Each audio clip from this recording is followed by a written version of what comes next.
بسم اللہ الرحمن الرحیم۔ روز قیامت کے لیے اپنا سفارشی تیار کیجیے۔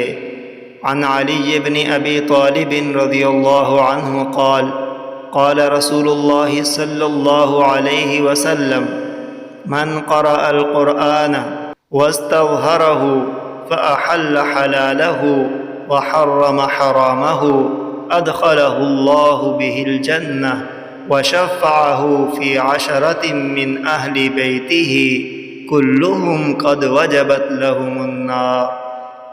حضور اقدس صلی اللہ علیہ وسلم کا ارشاد ہے، جس شخص نے قرآن پڑھا پھر اس کو حفظ یاد کیا اور اس کے حلال کو حلال جانا اور حرام کو حرام، حق تعالی شانہ اس کو جنت میں داخل فرماویں گے اور اس کے گھرانے میں سے ایسے 10 آدمیوں کے بارے میں اس کی شفاعت قبول فرمائیں گے جن کے لیے جہنم واجب ہو چکی ہو۔